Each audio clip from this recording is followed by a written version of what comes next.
Kemudian bagian yang ada Betawi, Madura, dan seterusnya ini harus diganti dengan coding angka.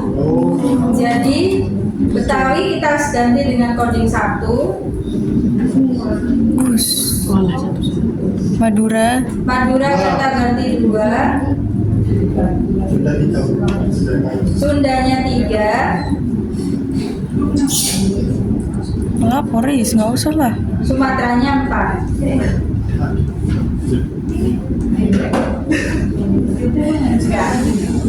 Yang pertama harus dilakukan untuk nama variabel. Kita ganti dulu prasangka. Lalu yang satunya tadi konflik sosial. Lalu yang terakhir tadi etnis. Ini yang tidak akan kebaca. Ini kita klik. Nah ini yang label yang tadi saya maksud. Jadi ini 1 untuk Betawi. Kalau tadi maunya genep-genep ya berarti 2 Betawi, 4 Madura, 6 Sunda, 8 Sumatera. Lalu 2 Madura, 3 Sunda, 4 Sumatera.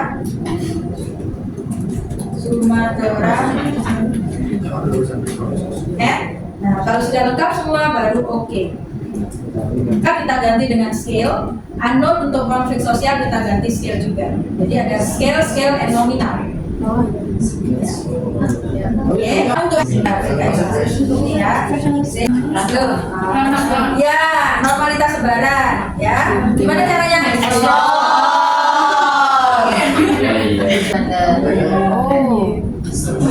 Ini terus etnisnya masuk di faktor. Nah setelah itu plot. Ya, ini stepnya nggak usah, langsung normalitinya aja. Continue. Ya, optionnya nggak usah. Ya ini langsung oke. Bentar. Nah ini hasilnya. Ini hasilnya per etnis. Jadi skor prasangkanya orang Betawi itu Sapirogilnya 0,829, Pajak P 0,033. Berarti signifikan apa enggak signifikan? Normal atau enggak? Enggak. Kalau kurang dari 0,05 tidak signifikan. Kalau untuk normalitas sebaran kan harus di atas 0,05. Kalau prasangkanya Madura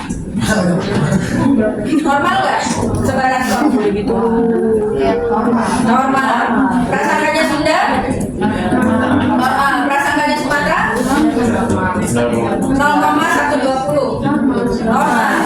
Konflik sosialnya Betawi normal. Konflik sosialnya Madura, konflik sosialnya Sunda, konflik sosialnya Sumatera. Berarti yang nggak normal hanya prasangkanya orang Betawi. Untuk ANOVA, klik analyze. Ya, setelah itu compare with B ANOVA.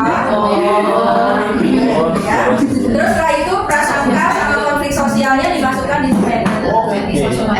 Etnisnya masuk ke faktor. Cost of-nya diklik.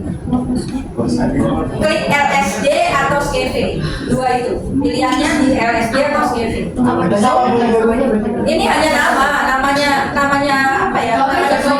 Itu untuk melihat yang perbandingan masing-masing itu yang misalnya Betawi sama Sumatera. Continue. Setelah ketemu baru option. Option itu deskriptifnya diklik, homogeneity diklik, lalu main plot diklik, lalu continue. Setelah itu oke. Nah, sudah keluar hasilnya. Di bagian deskriptif kita bisa melihat mean masing-masing. Meannya prasangkanya Betawi sekian, meannya Madura sekian, prasangkanya Sumatera sekian dan seterusnya.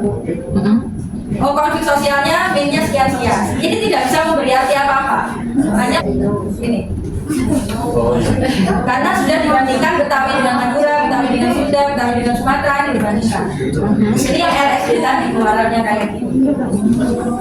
Ya, pertama yang harus dibaca hasil dari homogenitas variansnya dulu. Homogeneity varian yang dilihat dari Laven statistik, kalau kalian pakai yang seri 25 kayaknya weekend, itu yang keluar banyak dengan ini, yang dilihat hanya di bagian based on mean. Ya, prasangka based on mean itu berapa, Lavennya, signifikansinya berapa, konflik sosial berapa, Lavennya, P-nya berapa. Kalau dilihat di sini semuanya dua-duanya adalah di atas 0,05. Berarti sebaran variasi skor dari prasangka dan konflik sosial itu apa? Homogen. Variansinya homogen. Memenuhi persyaratan. Hasil yang pertama adalah secara umum. Secara umum prasangka within group F-nya berapa, signifikansinya berapa. Kalau lihat di sini berarti prasangka ditinjau dari etnis ada perbedaan atau tidak ada perbedaan? Kalau lihat di sini hasilnya ini prasangka ditinjau dari etnis, tidak peduli etnisnya apa, ditinjau dari etnis begitu aja. Ada perbedaan atau tidak ada perbedaan? Ada perbedaan karena di sini di bawah 0,05 berarti signifikan. Untuk konflik sosial ada perbedaan nggak? Ada. Ditinjau dari etnis ada karena di bawah 0,05 berarti signifikan. Nah sekarang kita baca perbedaannya antara apa sama apa saja. Prasangka Betawi dibanding Madura terjadi perbedaan mean sebesar 5,2. Signifikansinya 0,009. Berarti dia masih di bawah 0,05. Artinya prasangka orang Betawi dibandingkan orang Madura ada perbedaan. Atau ada perbedaan prasangka antara orang Betawi dengan orang Madura. Pertanyaannya, siapa yang prasangkanya lebih tinggi?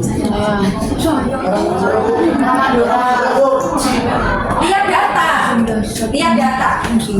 Jangan mengambil kesimpulan tanpa data. Datanya menunjukkan seperti ini. Kalau berikan bertanya seperti itu, jawabannya siapa yang prasangkanya lebih tinggi? Betawi atau Madura? Sesuai data. Sesuai data siapa? Madura. Betawi, kenapa? Betul, jawabannya Betawi, kenapa? Apa sih yang lebih besar? Lebih besaran bawahnya. Lebih besar Betawi apanya? Karena skornya mean difference-nya ini positif.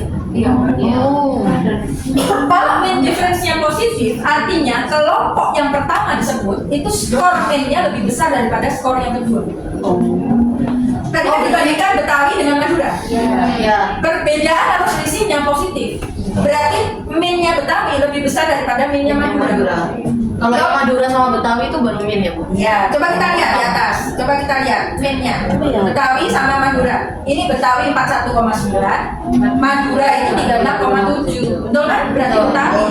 Ya. Selisihnya berapa? Selisihnya ini. Tadi 5,2 ya kan? Jadi 5,2 kan selisihnya. Ya. Gitu loh. Ya, sekarang kita lihat lagi bawahnya. Betawi dengan Sunda, prasangkanya ada perbedaan apa enggak? Ada. Ada, bahkan sangat signifikan. Ya. Berapa perbedaan skornya? 8,7. 8,7. Siapa yang lebih berprasangka antara Betawi dengan Sunda? Betawi. Betawi. Sekarang lihat yang Betawi dengan Sumatera. Lebih besar Betawi. Ada perbedaan nggak? Ada. Ada perbedaan yang signifikan, 14. sangat signifikan, 14 poin perbedaan. Siapa yang lebih berprasangka antara Sumatera. Betawi? Nah, bawahnya Madura dengan Betawi perlu dilihat nggak? Perlu. Nggak usah. Oh, di atas sudah ada Betawi Madura. Ngapain kita lihat sini? Nggak usah. Yang perlu dilihat justru yang belum pernah dibahas tadi di atas. Madura sama Sunda. Madura sama Sunda belum. Nah, Madura sama Sunda perbedaan skornya berapa itu? 3,5. Ada perbedaan nggak? Ada. Enggak, karena itu Jawabnya. karena itu lebih besar dari 0,05. Yes, karena lebih besar dari 0,05 berarti tidak ada perbedaan prasangka antara orang Madura dengan orang Sunda. Loh Bu, padahal di sini ada perbedaan net 3,5. Secara statistik 3,5 dipandang terlalu kecil sebagai sebuah perbedaan. Makanya di sini disebutkan tidak signifikan. Berapa Bu selisih yang dianggap ada perbedaan? Nggak tahu kita. Suka-suka statistiknya. Karena dia punya database besar, dia bandingkan. Data-datanya itu dibandingkan sama dia. Kalau hasilnya adalah sekian, ini secara statistik dengan jumlah subjek sekian itu signifikan atau enggak, relevan dianggap sebagai sebuah perbedaan yang nyata atau enggak gitu.